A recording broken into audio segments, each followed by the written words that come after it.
RTS Info, Virginie Langerock. Faites-vous tester rapidement aux moindres symptômes de Covid. C'est le message de la nouvelle campagne d'information de l'OFSP. L'Office fédéral de la santé publique se dit inquiet car si le nombre de nouvelles infections est actuellement stable, de moins en moins de gens vont se faire tester. Tout à l'heure à Berne, Virginie Masseret, chef de la section contrôle de l'infection à l'OFSP, rappelait l'importance de se faire tester rapidement. Faites-vous tester, c'est important. Pourquoi ? Parce qu'il faut pouvoir trouver autant de cas que possible pour réduire les transmissions. Rappelez aussi que le test est gratuit. Quand doit-on se faire tester ?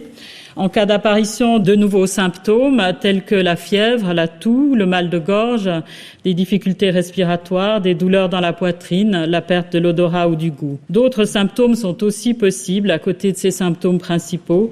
Quoi qu'il en soit, en cas de doute, il faut considérer de se faire tester, faire l'auto-évaluation en ligne, le coronavirus check est fortement recommandé, ou appeler la ligne d'information pour en savoir plus et recevoir des informations aussi sur les lieux de test dans le canton. Des propos recueillis par Étienne Cocher.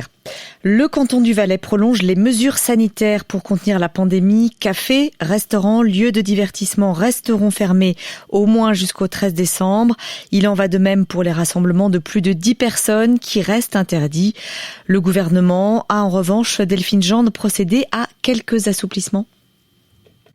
Oui, qui concerne 3 domaines, les cultes, le sport et les visites dans les EMS et hôpitaux. Dès le 1er décembre, les services religieux, messes, enterrements pourront avoir lieu selon un plan de protection et avec un maximum de 50 personnes. Les enfants de moins de 16 ans pourront, eux, reprendre leur sport, à l'exception des compétitions. Enfin, les visites aux malades et aux personnes âgées seront autorisées sous conditions. Le Conseil d'État valaisan a rappelé en conférence de presse tout à l'heure que les cas de Covid-19 étaient en baisse grâce aux mesures prises entre la fin octobre et début novembre. Car il faut rappeler que le Valais revient de loin. Canton le plus touché par la recrudescence de la pandémie le mois dernier, le Valais avait pris des mesures parmi les plus sévères du pays et elles ont porté leurs fruits, a dit le président du gouvernement Christophe Darbellet.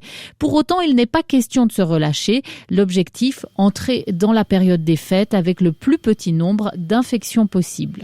Et puis confronté à une hausse des cas, Bâle-Ville décide de fermer ses restaurants, ses bars, clubs de gym et piscines couvertes. La mesure s'applique jusqu'à mi-décembre. Les coûts des soins ambulatoires ont augmenté l'an passé légèrement, plus 4,6% en 2019. Une consultation ambulatoire, c'est-à-dire où l'on ne reste pas plus d'une journée à l'hôpital, a coûté en moyenne 420 francs contre 13 200 environ pour une hospitalisation.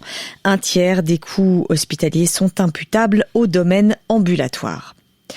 125 millions de francs pour remettre à flot l'hôpital Rivière-à-Chablais, qu'on appelle aussi l'hôpital de Rhénat.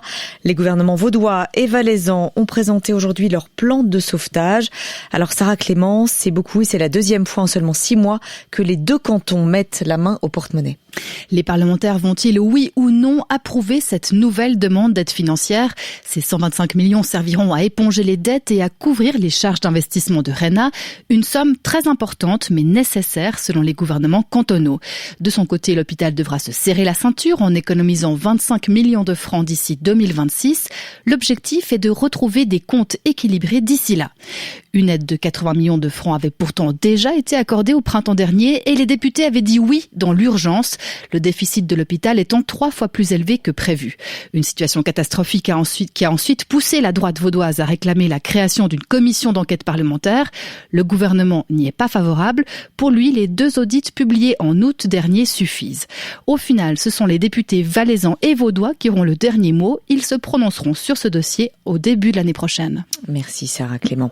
La mise en garde des Nations Unies au sujet du Yémen. Après plusieurs avertissements ces dernières semaines, les Nations Unies rappellent que le pays est en danger de connaître la pire famine que le monde ait connue depuis des décennies.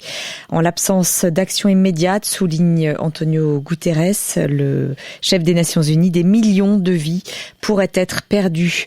Comme raison à cette menace de famine accrue, il parle d'une réduction importante du financement de l'aide comparé à 2018 et 2019, mais aussi des obstacles posés par les belligérants au Yémen, aux humanitaires qui sont sur le terrain.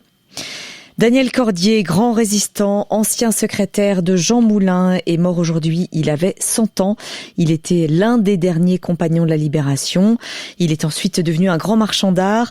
Un seul compagnon de la Libération est toujours vivant. Il s'agit d'Hubert Germain, lui aussi centenaire, sur les plus de 1000 distingués par le général de Gaulle pour leur engagement au sein de la France libre pendant l'occupation allemande, pendant la dernière guerre mondiale. Tennis au Master de Londres, Novak Djokovic vient de se hisser dans le dernier carré du Master en battant Alexander Zverev 6-3, 7-6. Le numéro 1 mondial affrontera samedi Dominic Thiem.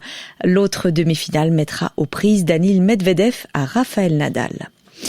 La météo, demain et ce week-end, il y aura du soleil après quelques nuages bas le matin.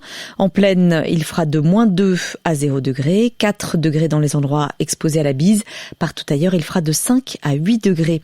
Et puis dimanche et tout le début de la semaine prochaine, le temps sera sec et bien ensoleillé après quelques grisailles matinales sur le plateau. Les familles